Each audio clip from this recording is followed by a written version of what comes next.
He thought his childhood home was empty, but what he found hidden inside shocked him forever. Subscribe now and tell us in the comments, where are you watching from? The bus rattled as it moved along the cracked, sun-bleached highway, the sound of its old engine blending with the whispers of wind that carried across the endless stretch of fields.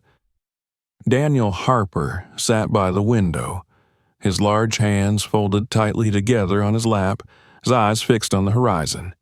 He had not seen this land in over 6 decades, yet every shadow of a tree, every curve in the road, seemed to stir something deep in his chest. Time had stolen so much from him, his youth, his parents, the siblings who had long since scattered to different states, but it had not stolen memory. That clung to him as firmly as the leather strap of the worn satchel at his feet.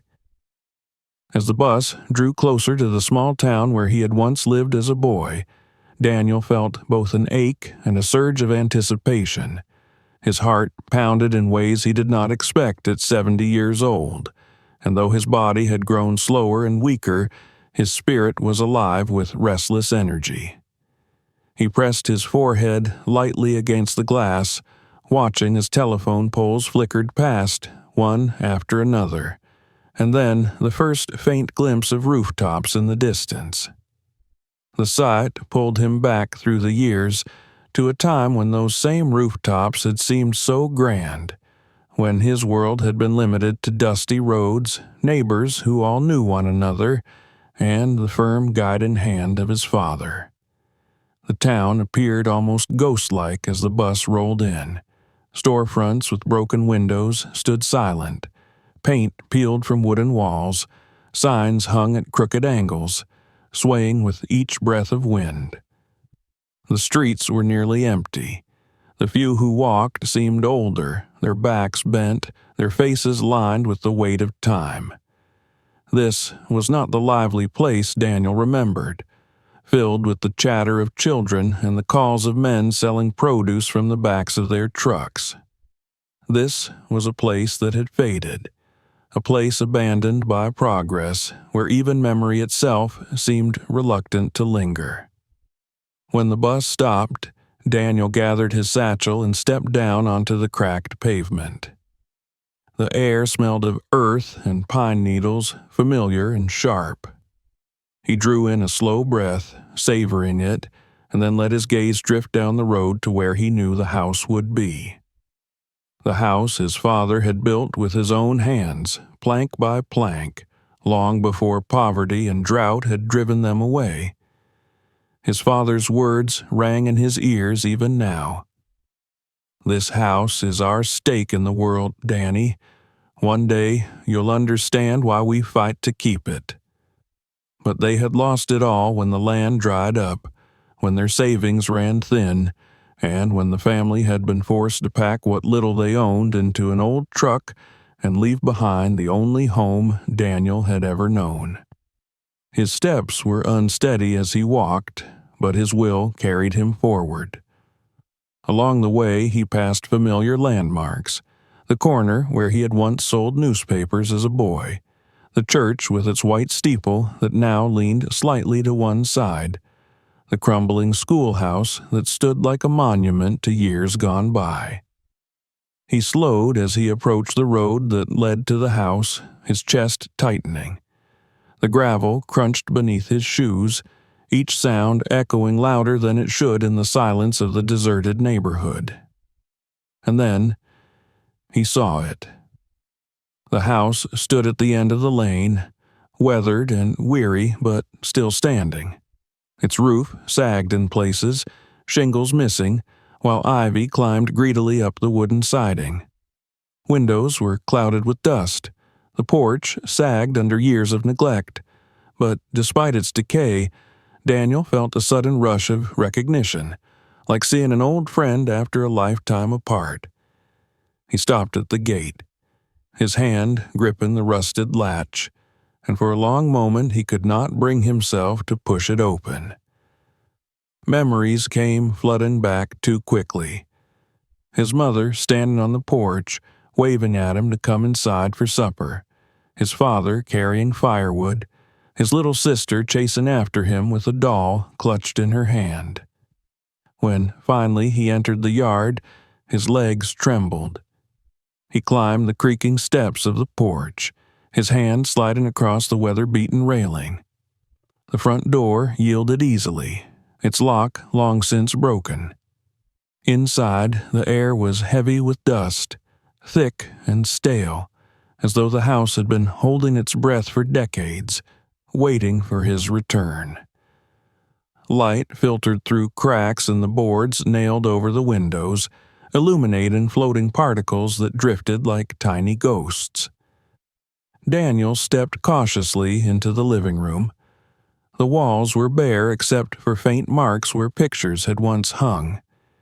He could still remember which picture had been where.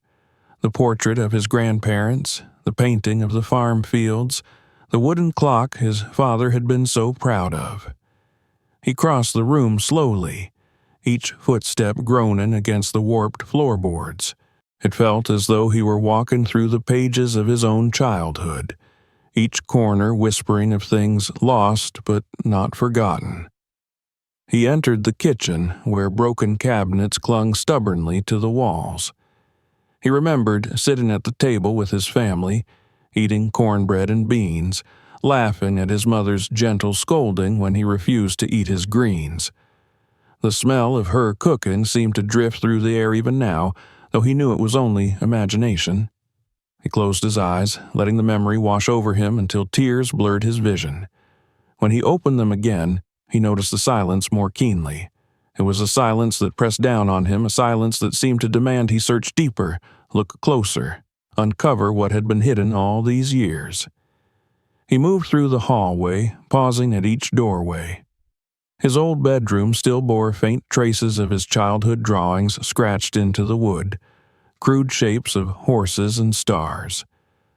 The closet, where he had once hidden from thunderstorms, stood empty now, the smell of cedar long gone. He felt both comfort and sorrow as he lingered in each room, the memories vivid yet distant, like voices heard through a closed door. Finally, he climbed the narrow stairs to the upper floor. The banister wobbled beneath his grip, and the steps sagged with each movement. At the top, he stood before the small window that overlooked the yard, the same view he had stared at countless times as a boy, dreaming of places beyond the horizon. He had left this house with nothing but dreams, and now he had returned with years of experience, wisdom, and pain etched into his soul. He sat on the edge of the bed frame that remained in one of the upstairs rooms, the springs broken, the mattress long gone. The late afternoon light filtered through cracks in the roof, casting golden streaks across the floor. Daniel let out a long breath. He had thought this visit would bring him peace, but instead it stirred restless questions. Why had his father always spoken of the house as though it carried more than just wood and nails? Why had he insisted they might one day return, when he must have known the odds were against them? That night, Daniel chose to remain in the house. He spread his coat across the bed frame and lay back, staring at the ceiling. The sounds of the night filled the silence. The rustling of leaves outside, the faint chirping of crickets, the creak of the house settling under the weight of time. As sleep began to pull him under, his mind wandered to the memory of his father's voice, deep and steady, saying words that now seemed almost prophetic. "There are things in this house that belong to you, Danny. One day you'll understand." He dreamed of walking through the house as a boy again, his father beside him pointing toward the ceiling, the attic above them dark and mysterious. His father's hand rested on his shoulder, and though his lips did not move, Daniel heard the words clearly. "Look where no one else will. That's where you'll find us." He woke with a start, the dawn just beginning to break through the broken window panes, his heart thudding as though the dream had been more than memory, more than imagination. And as he rose from his makeshift bed, brushing the dust from his coat, he knew with certainty that his journey was only beginning. The house had more to show him. Something waited above, in the shadows where his father had once hinted. The attic had been sealed for as long as anyone could remember, but now Daniel felt its silent pull, as though it had been waiting all these years for his return.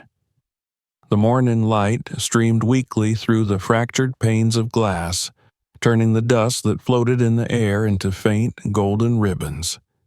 Daniel rose from his place on the broken bed, his body stiff and his breath uneven, but his mind restless with the dream he had carried into dawn. The words of his father still echoed inside him, as if spoken only moments before. Look where no one else will. It had not been merely a dream, it had been a summons, one he could not ignore. He moved slowly through the upstairs hallway, the floor groaning under his weight, as if protesting his steps, yet he felt more alive than he had in years. This house, though broken and abandoned, seemed to be speaking to him, drawing him deeper into its secrets. Descending the narrow staircase, he paused at the landing and rested his hand on the worn wood of the banister. How many times had his young fingers slid across that same surface? How many nights had he raced up and down, chased by siblings or frightened by storms, while his father's voice called for calm and order? The banister was loose now, wobbling under his grip, but it still stood, like so much else in this house. It bore the scars of time, yet it endured, holding up the stories of the family that had once depended upon it. Daniel drew strength from that, straightened his back, and stepped into the hallway below. The living room greeted him with the silence of ruins. The bare walls seemed to whisper of vanished portraits, the marks where they had hung etched faintly into the plaster. He stood for a long moment in the center of the room, turning in a slow circle, remembering. There had been laughter here once, music from the old radio, the warmth of the fire in the hearth during winter evenings. He could almost hear his mother's voice humming softly, his father's low laugh, the patter of children's feet across the wooden floor. Now there was nothing but the faint creak of beams and the distant call of crows outside. He wandered into the kitchen, his shoes scraping against the warped planks. The cabinets hung crooked, one door clinging desperately to a single rusted hinge. He ran his fingers across the counter where his mother had rolled dough, recalling the smell of bread baking, the taste of honey on warm crusts. He opened a drawer, and inside lay a handful of rusted nails and scraps of paper, too faded to read. He held them in his palm, feeling the weight of their uselessness, and then set them back. This room had been the heart of the house, a place of sustenance and comfort, but now it felt hollow. The comfort was gone, replaced by emptiness that pressed on him like a heavy cloak. Moving from room to room, he uncovered fragments of his past. His father's study was empty except for the outline of where a desk had once stood. The walls bore faint scratches where bookshelves had pressed. He closed his eyes and imagined his father seated there, bent over papers, his brow furrowed in thought. It struck Daniel that even in those days of hardship, his father had carried himself with a gravity that filled the room. The thought made Daniel's chest tighten with pride and sorrow all at once. Later in the day, Daniel decided to step outside, needing the air. The sun had risen fully now, casting long beams across the street. He stood on the sagging porch and looked toward the neighboring houses. One door opened slowly, and from within emerged a frail figure wrapped in a faded shawl. The woman was bent with age, her hair as white as snow, but when her eyes found him, they widened with recognition. She stepped closer, her cane tapping softly on the ground, and then she spoke, her voice trembling yet warm. "You must be a Harper. I'd know that face anywhere. You're Joseph's boy, aren't you?" Daniel's throat tightened. He nodded, and the woman smiled with a kind of sorrow that mirrored his own. She told him she was Mrs. Turner, who had once lived next door, and she remembered watching him and his siblings playing in the yard. They spoke for a time, recalling old days. She mentioned how the house had changed owners many times, how some had tried to fix it but gave up, how certain parts had been left untouched. When Daniel asked about the attic, her eyes grew distant. She said she had never seen anyone make use of it. "Always locked up tight," she murmured. "People said it was unsafe, but to me, it was as though that part of the house simply didn't belong to anyone after your family left, like it was waiting." Those words struck him like a secret knocking at his door. Waiting. The attic had waited all these years, hidden and silent, untouched by strangers who had passed through these rooms.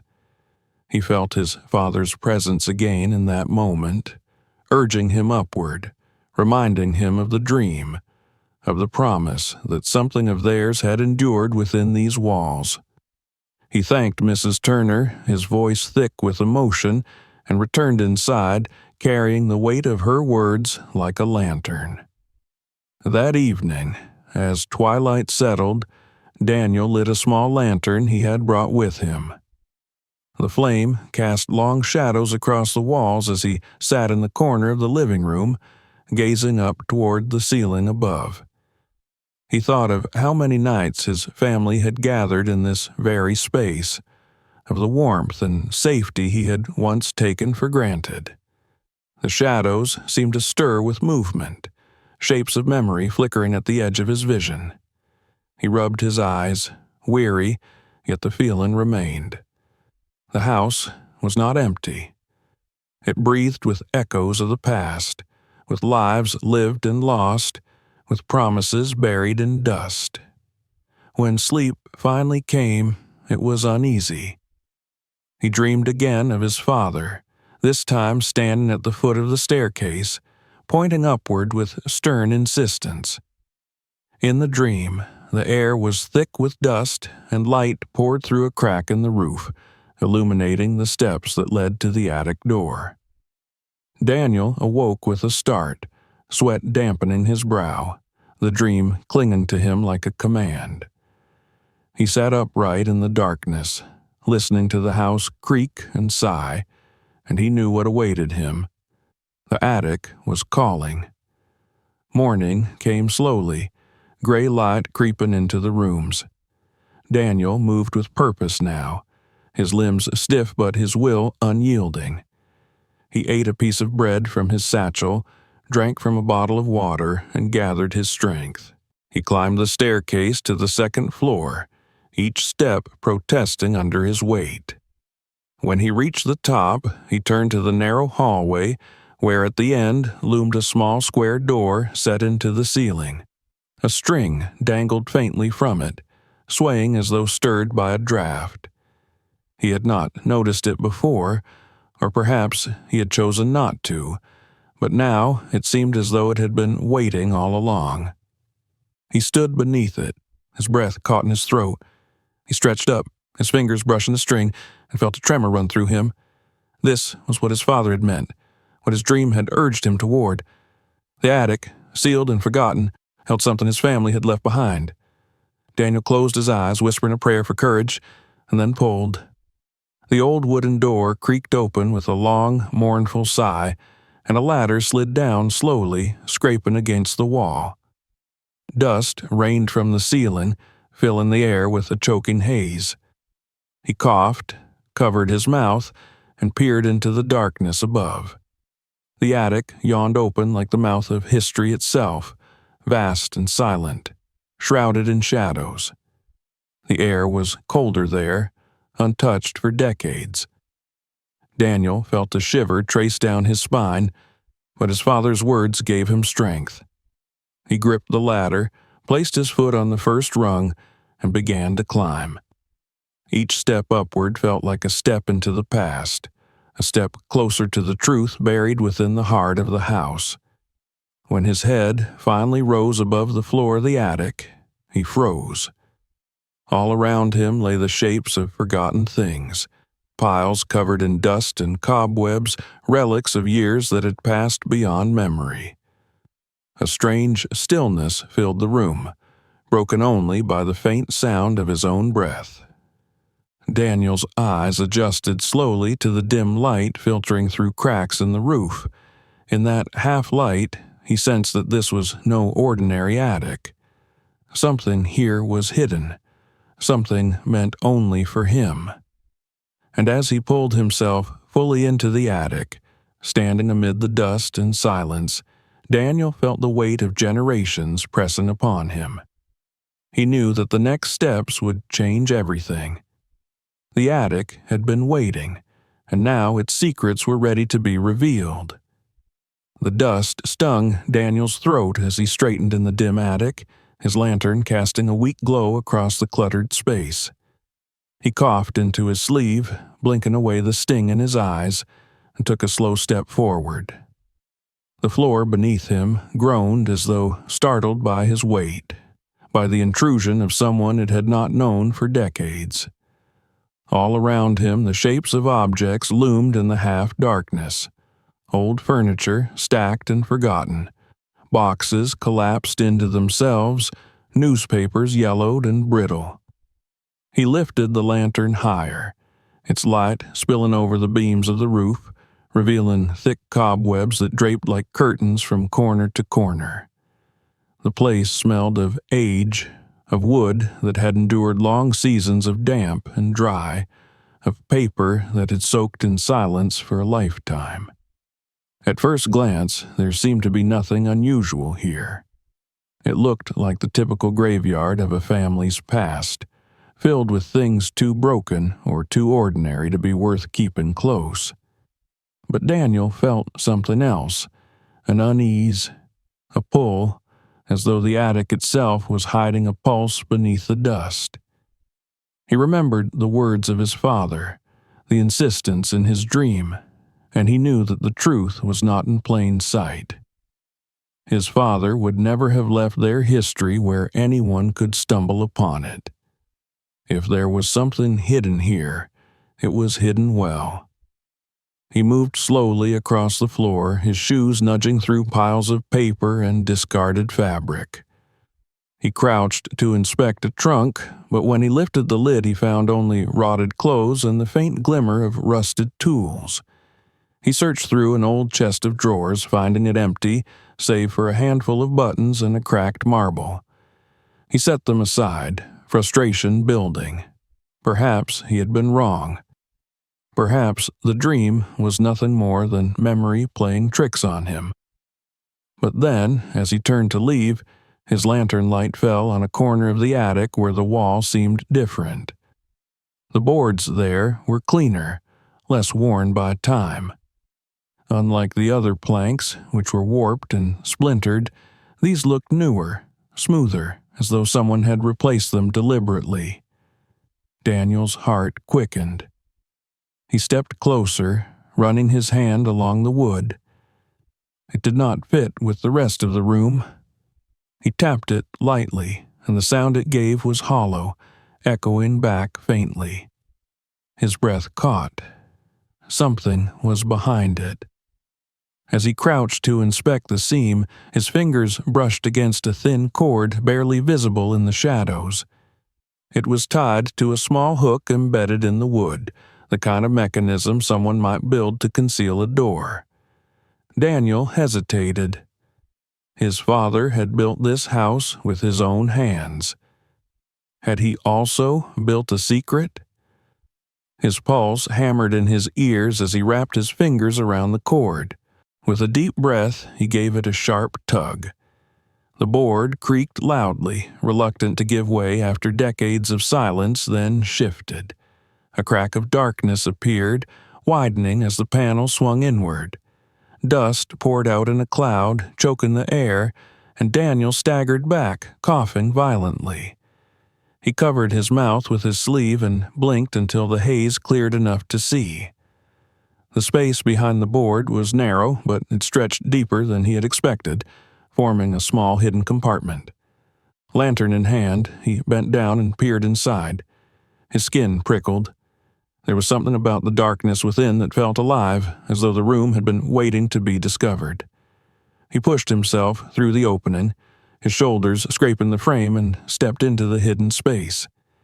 The air here was cooler, untouched by time, and it smelled faintly of old paper and cedar. The lantern's glow revealed a cramped chamber, no more than a small closet, but packed with objects carefully arranged.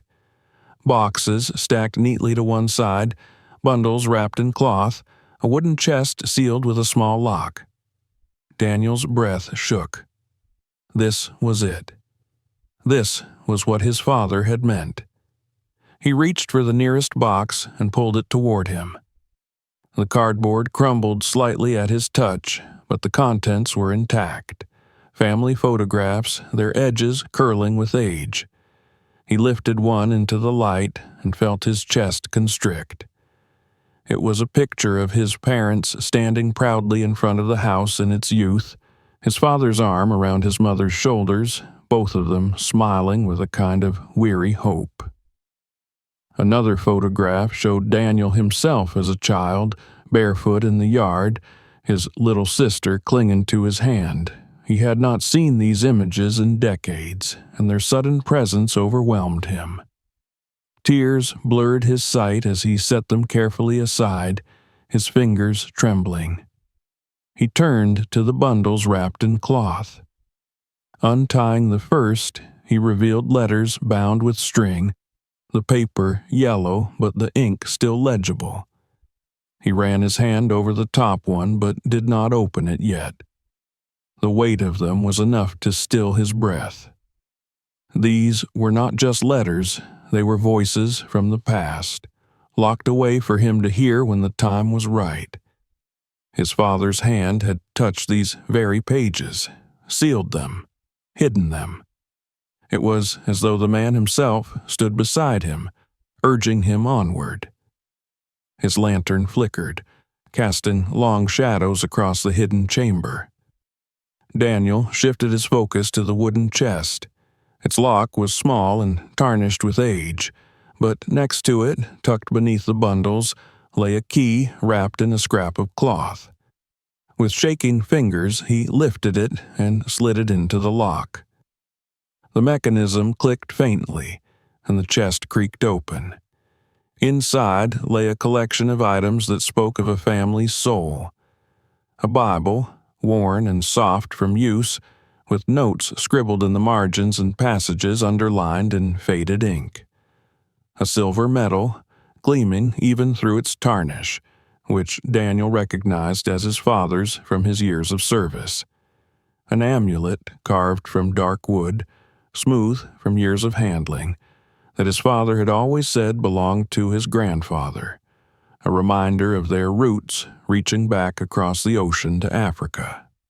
And beneath these rested a thick stack of envelopes, each marked with his father's careful script, "For my children, when the time is right." Daniel sank to his knees, overwhelmed. His hands hovered above the letters as though afraid to touch them, afraid that if he did, the fragile bridge between past and present might crumble. But the letters waited patiently, as they had for decades, and he knew they were meant for him. The secret chamber had preserved them, had kept them safe until the day he returned. The silence in the attic was heavy, pressing in around him, yet Daniel felt far from alone. His father was here, his mother, his ancestors. They had hidden these things not only to protect them from loss, but to ensure that one day he would come back and find them. It was not gold or jewels, but something far more powerful: memory, hope, and the story of a family's endurance. For hours he remained in the hidden room, sorting through the boxes, lifting each item with reverence. He found school books with childish handwriting scrawled across the pages, receipts folded into envelopes, even a newspaper clipping about the election of the first black mayor in a nearby town. A moment of triumph his father had clearly considered worth saving. Every object seemed to breathe with meaning, a testament not to wealth but to dignity, to the determination of a family who refused to be forgotten. When finally he emerged from the hidden chamber, lantern light fading, Daniel felt transformed. The attic no longer seemed dusty and broken, but alive with stories waiting to be told. He sat back against the beams, the letters resting in his lap, and exhaled a long, shaken breath. His father's voice was no longer just an echo in dreams. It was here, in ink and wood and silver, tangible and undeniable. As the sun dipped below the horizon and darkness filled the house, Daniel held the letters close to his chest. Tomorrow he would read them. Tonight, it was enough to know that he had found what had waited for him all these years. The night had left Daniel restless, his mind turning over every image of what he had unearthed in the hidden chamber. Even in sleep, the weight of the letters pressed against his heart, pulling him into dreams where voices of the past murmured indistinctly, just out of reach. When he woke, the pale light of dawn filtered through the cracked roof beams of the attic, casting thin shafts across the dust. He rose stiffly, the cold biting at his joints, but with a sense of urgency that made him feel younger than his years. The discovery he had made was only the beginning. He had opened the door, but now he had to step fully inside. He climbed back through the narrow opening and entered the concealed space with the reverence of a pilgrim. The air inside was heavy but cool, a strange calmness filling the cramped room as though it had been sealed not just against time, but against the world itself. He set his lantern down on the floor, its light spreading in soft circles across the objects that lay waiting. It was not a large room, no more than a small cell tucked away in the bones of the house, yet it felt boundless because of what it contained. The very air seemed charged with memory, the silence dense and protective, as if it had been holding its breath for him. Daniel knelt before the first of the bundles he had examined the night before. His hands were unsteady, but his focus was absolute as he unwrapped the cloth. Inside were stacks of photographs layered carefully atop one another, protected from dust and decay by the tight wrapping. He lifted one photo into the lantern glow and stared at it. There was his father as a younger man, standing tall and unsmiling in front of the house, his arms crossed over his chest. Beside him, Daniel's mother held the baby version of himself, her face both tired and proud. Behind them, the house stood pristine, its paint fresh, its windows gleaming.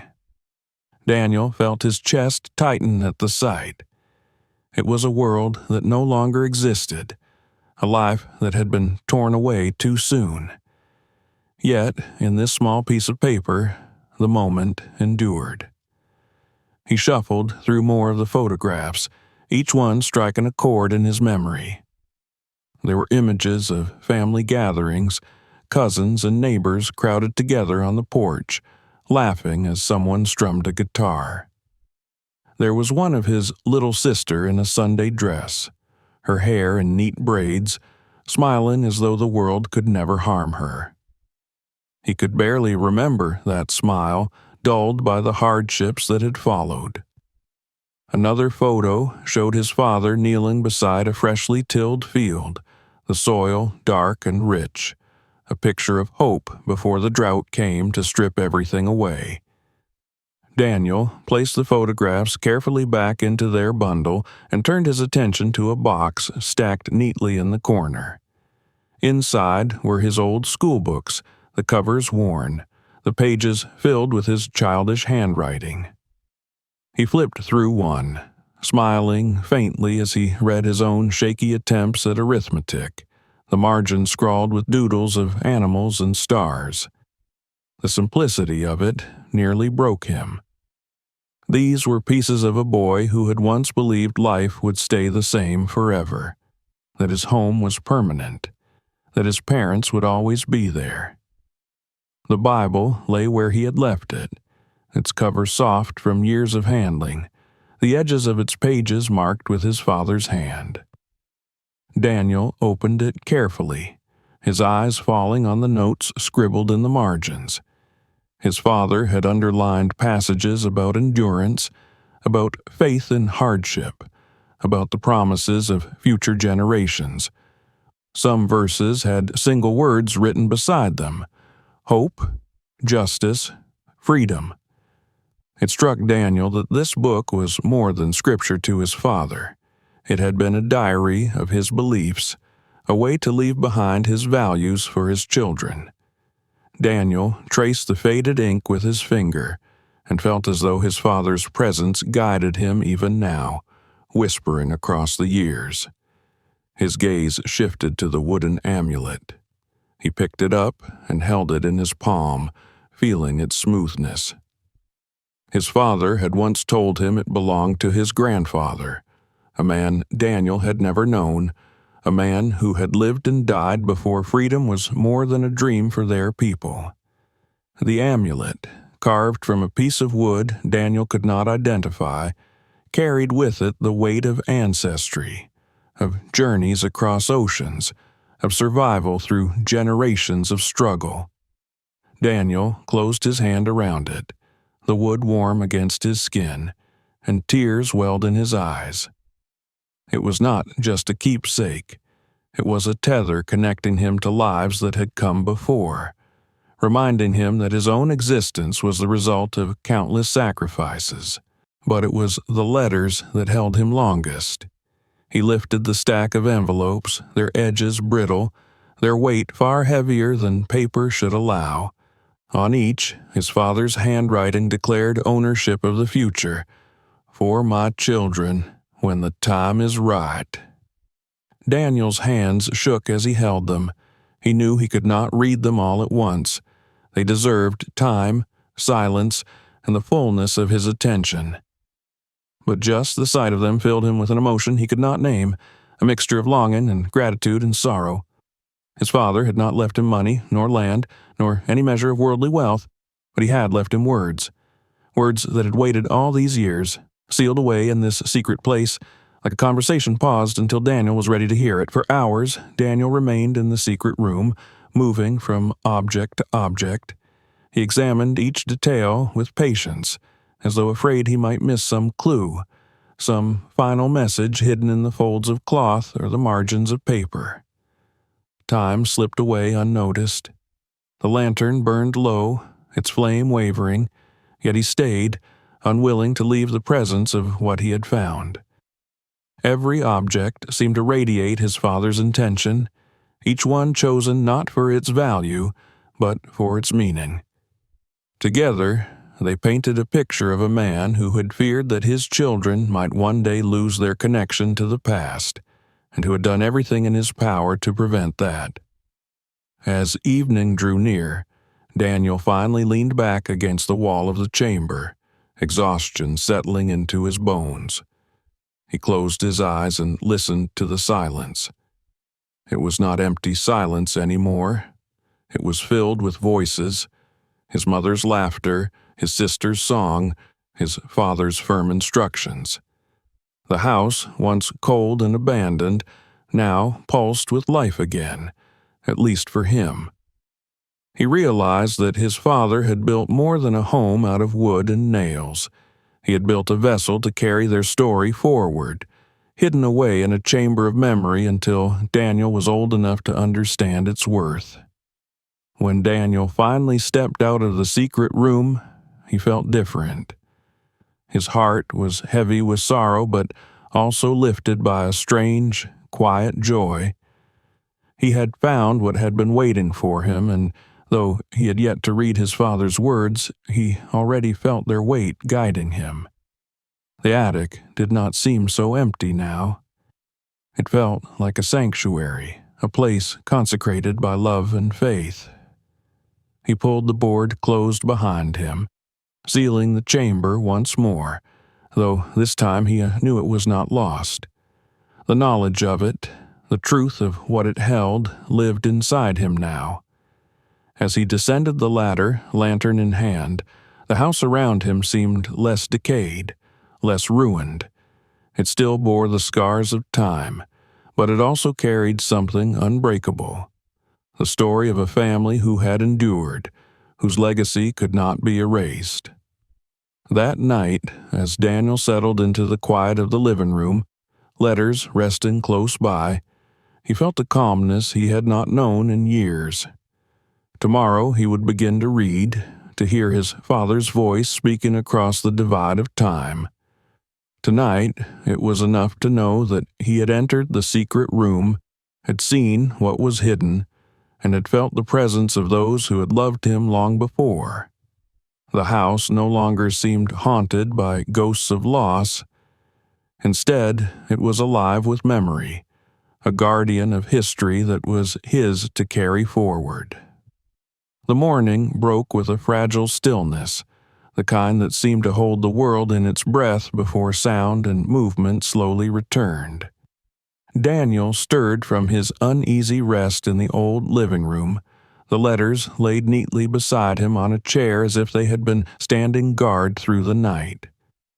His eyes found them the moment he woke, and a tremor passed through him. Today was the day he would hear his father's voice, not as an echo in a dream, not as a memory clinging to the house, but as words pressed in ink, preserved for him alone. He lingered a moment, hesitant because to open them was to pierce the boundary between past and present, to accept truths that might be more than he was ready to bear. But he had not come all this way to turn away now. He carried the stack of envelopes back to the attic, drawn once more into the secret chamber. The narrow space felt less foreign now, as if it had accepted him into its silence. He set the lantern down again, and placed the letters carefully on his lap, choosing the first envelope with hands that trembled despite his resolve. His father's script was bold and deliberate, the strokes heavy, as though he had pressed each word into existence with the full force of his will. Daniel slid a finger under the seal and opened it with reverence. The first letter was short, written in a steady hand. His father spoke of the farm, of the constant worry over the crops, of the skies that refused to give rain. But woven through the words was a determination that pierced Daniel's heart. "If one day you're reading this," the letter began, "then you have returned, and I am gone. Know that every seed I planted, every board I hammered into this house, I did not do for myself alone. I did it for you, for your brothers and sisters, for those who will come after. If the world has taken this home from us, it cannot take the spirit that built it." Daniel read it aloud in a whisper, his voice catching on each phrase until tears blurred the ink before him. He set that letter down and opened another. This one carried a different tone, softer, more intimate. His father described his fears in it, fears he had never spoken aloud when alive. He confessed his sleepless nights to the burden of knowing that, as a black man in the South, no amount of work might ever protect his children from prejudice, from injustice. He admitted that sometimes he felt powerless, but then he wrote words that made Daniel's chest ache with pride. "I cannot promise you the world will be fair to you, but I can promise you that you come from people who endured, who carried themselves with dignity when dignity was denied to them. You're part of a chain that cannot be broken. Never forget that." Daniel pressed the paper to his chest and wept silently. He thought of the years he had struggled to teach his own students about history, about the importance of remembering. Here, in his father's words, was the same lesson: written with the clarity of lived truth. It was not academic, it was not distant. It was blood and sweat and faith poured onto paper, hidden away in hope that one day it would be found. Letter after letter revealed more of the man Daniel had only partly known. Some spoke of ordinary days, of laughter shared around the dinner table, of gratitude for small joys. Others spoke of hardship, of debts unpaid, of neighbors who turned their backs in times of need. But always there was a thread of hope, a conviction that somehow, against all odds, the family's story would endure. His father wrote about the importance of land, of roots, of holding on to something that belonged to them. He wrote of dreams for his children, that they would be educated, that they would be free in ways he never fully was, that they would stand tall in a world that often sought to bend them low. One letter, written in the shakier script, seemed to have been composed in a moment of desperation. His father described the day the decision was made to leave the house, how his heart broke as he loaded the truck, how he felt he had failed them all. But even in that sorrow, he wrote of belief.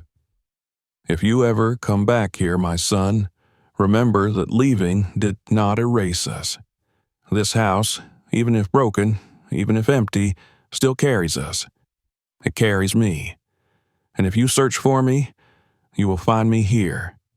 Daniel's sobs filled the attic as he read. He could hear his father's voice in each word, steady and resolute, even when it spoke of fear.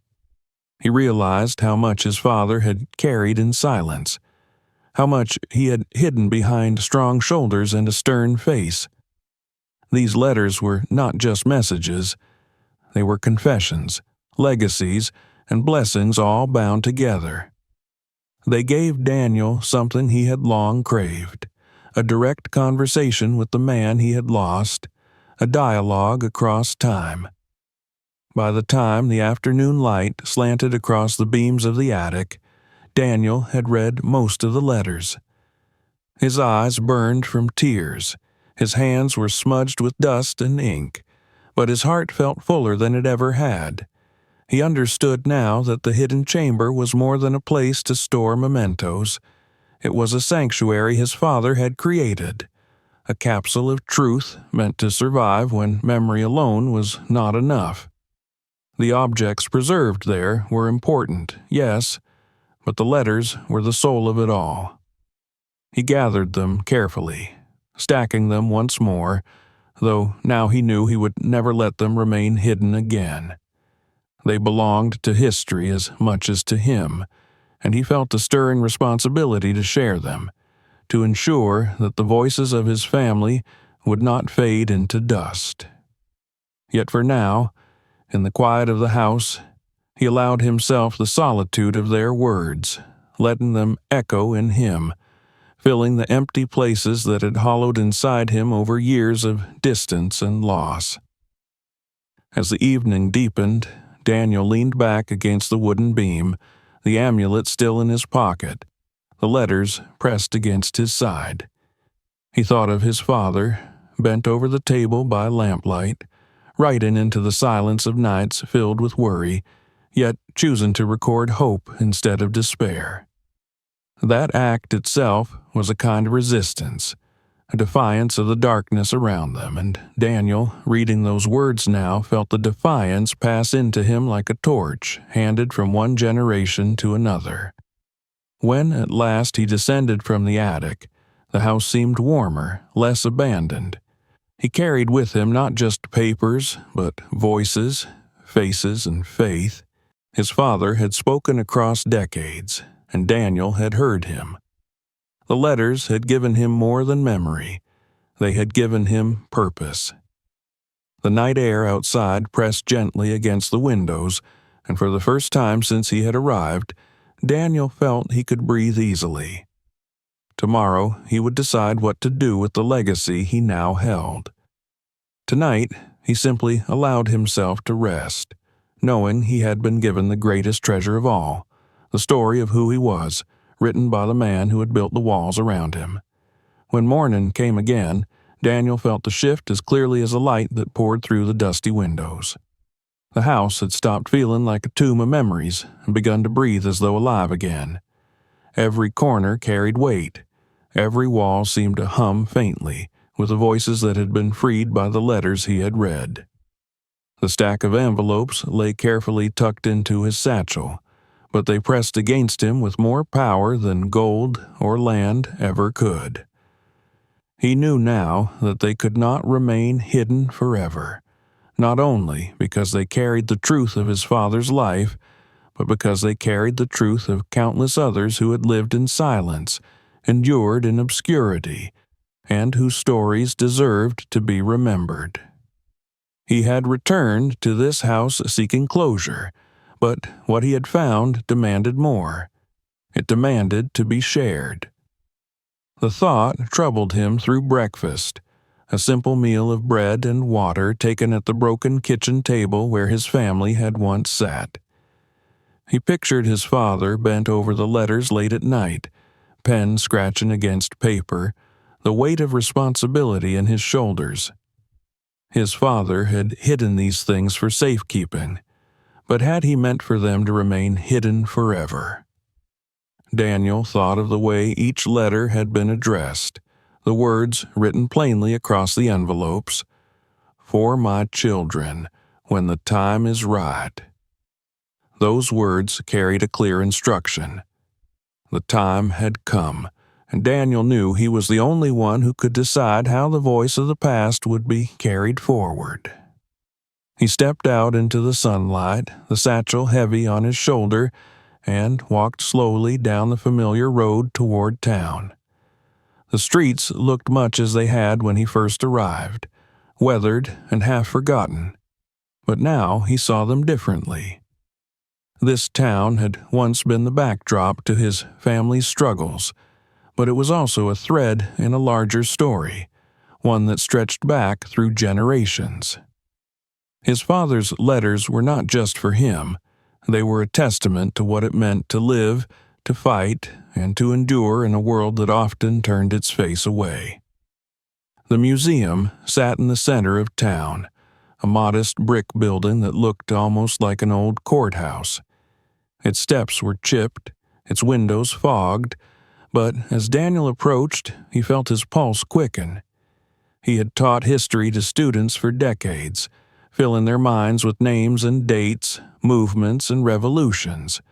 But the real history, the kind that breathed and bled, was carried in letters like the ones he now carried in his satchel.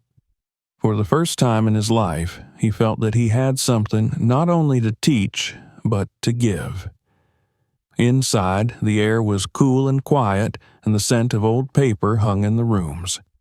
He was greeted by a young woman behind the desk, her voice polite but distracted as she asked what brought him there. Daniel hesitated, unsure of how to begin. Then he unfastened the satchel, drew out one of the letters, and placed it gently on the counter. She glanced down at the fragile paper, the faded ink, the careful handwriting, and her expression changed. She looked up at him with wide eyes and asked softly, "May I show this to our curator?" Moments later, Daniel found himself seated across from two men and a woman in a small office filled with shelves of documents and photographs. The curator, a middle-aged man with spectacles perched low on his nose, handled the letter with reverence, reading slowly as silence filled the room.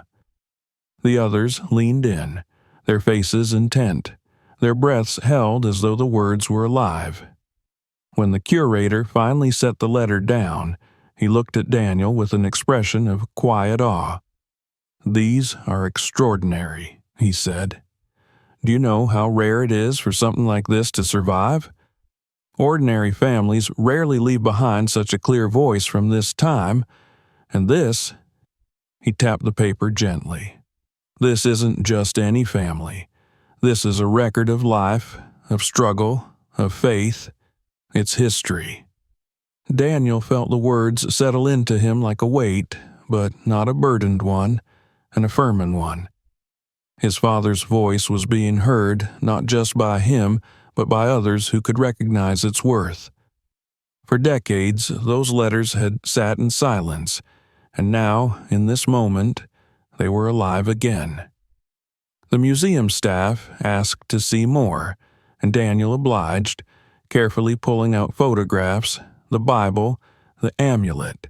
Each item was studied with reverence, cataloged with notes and photographs, the staff murmuring with excitement as they uncovered a narrative of a family that had been hidden within the attic's walls.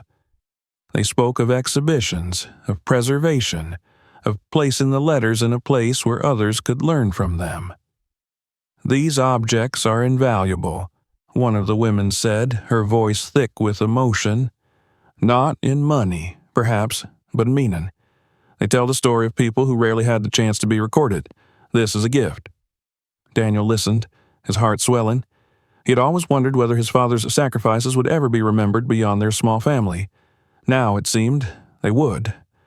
His father had not lived to see this recognition, but through Daniel, his voice would not vanish. Yet, as he sat there, he also knew that these letters were more than museum pieces. They were a part of him, of his family. The thought of leaving them behind entirely felt wrong. He made it clear that while he was willing to let the museum preserve and share them, he would always keep part of them close, a reminder that history was not only for the world, but also for the heart. The curator nodded, understanding, and promised that whatever the museum displayed would carry the name of Joseph Harper and his family, ensuring that the legacy was tied directly to those who had lived it. By the time Daniel left the museum, the sun was lowering in the sky, painting the town in hues of amber and gold. He walked slowly back toward the house, the satchel lighter but his spirit heavier with the enormity of what had transpired. He thought of how his father had once feared that their family would be erased, that their story would vanish into the silence of forgotten years. Today, Daniel had ensured that would not happen. His father's words had been carried out of the attic, into the world, into history itself. Back in the house, as twilight crept across the walls, Daniel sat in the living room once more, the Bible resting on his knees, the amulet dangling from his hand. He thought of the generations that had come before him, of the endurance passed down like a torch. The house no longer felt empty, it felt sacred. It had given him what it had guarded for so long, and now it seemed to rest, its purpose fulfilled. Daniel whispered a thank you into the stillness, unsure whether it was to the house, to his father, or to the ancestors who had carried him to this moment. Perhaps it was to all of them. He closed his eyes and felt the warmth of belonging spread through him. The world outside might never fully understand the depth of what he had found, but he knew, and he had made sure others would know too. His father's voice was no longer silent. It was alive, echoing beyond the walls, carried forward into history. The following morning dawned with a gentleness that seemed almost deliberate, as if the world itself knew that Daniel's journey was reaching its end. The sky above the little town stretched pale and soft, streaked with muted colors of dawn, and the wind stirred the trees in a way that whispered of renewal rather than decay. Daniel rose slowly from the old armchair where he had slept, his body aching with the stiffness of age, but his heart steady and calm. The house around him no longer felt like a ruin. It no longer loomed with silence and shadows. Instead, it held warmth, as though the voices he had stirred back to life had settled into its bones once more, not as ghosts but as guardians. He carried his satchel with him up the narrow stairs, drawn again towards the attic where it had all begun. The boards groaned beneath his weight. the same sounds they had made since his childhood, but this time he did not hear them as complaints. He heard them as greetings, as acknowledgments. At the top of the stairs he paused, his eyes resting on the small square door in the ceiling, the string dangling patiently. With a steady hand, he pulled it down, and the ladder unfolded with a sigh of dust. He climbed, lantern in hand, and entered the space that had changed his life. The hidden chamber waited quietly, unchanged from the day before, but Daniel sensed that it felt different now. It no longer seemed to be holding its breath. It had released what it had carried for so long, and, in doing so, it had lightened. He knelt once more inside, running his hand across the floor where the bundles had rested, where the chest had stood. Though many of the items were now with the museum, the room itself still carried their presence, their echo. He sat down in the cramped space and closed his eyes. His father's voice returned to him, not in ink or in dreams, but in memory. He could see him clearly, seated at the kitchen table late at night, hunched over paper by lamplight, the sound of the pen scratching steady and purposeful. He could hear his mother humming as she mended clothes, his sister's laughter spilling through the halls. They were all here, woven into the fabric of the house. The chamber was more than a hiding place. It was a temple of memory, a monument his father had built to safeguard the essence of who they were. Daniel whispered into the stillness, thanking his father for his foresight, for his strength, for believing that the story of their family mattered enough to preserve. He thought of the generations before, who had endured slavery, who had endured poverty, who had endured hatred and yet survived. He thought of the generations yet to come, who would live in a world his father had only hoped for, who would stand taller because of the sacrifices carved into these very walls. For the first time, Daniel felt not only the weight of legacy, but also its lightness, the freedom of knowing he was not alone, that he carried an inheritance greater than any land or fortune. After a long silence, he rose and stepped out of the hidden chamber. He replaced the board, pressing it firmly until it fit seamlessly again. But this time, when he closed it, he did not feel as though he were sealing something away.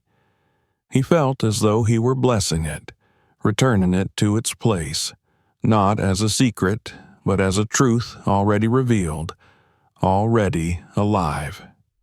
The attic seemed to exhale around him, the dust shimmering in the thin light. He descended the ladder, his steps slow but sure, and stood once more in the hallway of the upper floor. He walked into what had once been his bedroom. The walls bore the faint etchings of his childhood drawings, nearly invisible now, but he could still make out the shapes: stars, horses, crooked little houses. He touched them lightly, smiling. The boy who had drawn them had left long ago, but in a way he had returned. He felt as though the boy and the man had met in this house, and both had finally understood their place in the story. The day wore on quietly. Daniel moved through the rooms, not searching now, but remembering, blessing each space with his presence one last time. In the kitchen, he sat at the broken table and imagined his family gathered around it again. In the living room, he stood where the radio had once played, hearing faint echoes of music and laughter. He paused at the front door, hand resting on the weathered frame, recalling the countless times it had opened and closed behind his younger self. Every room was a farewell, but not a sorrowful one. As evening approached, he stepped out onto the porch and sat on the creaking steps, watching the sun dip toward the horizon. The sky burned with shades of orange and crimson, washing the world in light that made even the ruined houses around him glow with fleeting beauty. He thought of his father's words in the letters, of hope written in ink across fragile paper, a faith in a future he would never see. That future was now Daniel's present, and though it was imperfect, it was real. His father's belief had not been in vain. He took the amulet from his pocket and held it up against the fading light. It glowed faintly, its surface smooth and warm from his touch. He pressed it to his chest, feeling the steady beat of his heart beneath it, and knew that the chain of his family, of his people, continued unbroken. His father had given him a story, and now it was his to carry, to share, to protect. When the first stars appeared, Daniel rose. He took one last look at the house, at the windows clouded with dust, at the ivy climbing the siding, at the porch that sagged under its years. To anyone else, it might have looked like a ruin, but to him it was a monument, as sacred as any church. It had given him back his father, his family, his history. It had given him peace. He turned and walked down the path, the gravel crunching under his feet, the night air cool against his face. He did not look back again, for he carried the house with him now, inside him in every breath, in every step. The past was no longer a weight pressing him down. It was a foundation, steady and unshakable, on which he could stand tall. As he reached the edge of town, the lights of the museum faintly visible in the distance, Daniel smiled. The story would not die. His father's words would live, not just in his heart, but in the hearts of strangers who would read them, who would understand that history was not only about great men and famous battles, but about ordinary families who dared to endure. The Harper name, once buried in silence, now had a voice. Daniel whispered into the night, not as a farewell, but as a promise, "We are remembered." And with that, he walked forward, the legacy of his family secure, the burden of years transformed into strength, and the long journey home complete. Don't miss more incredible stories like this one. Hit subscribe now and turn on the bell so you never miss what's coming next. Check out our other videos for more unbelievable discoveries, and share this one with your friends so they can be just as shocked as you were.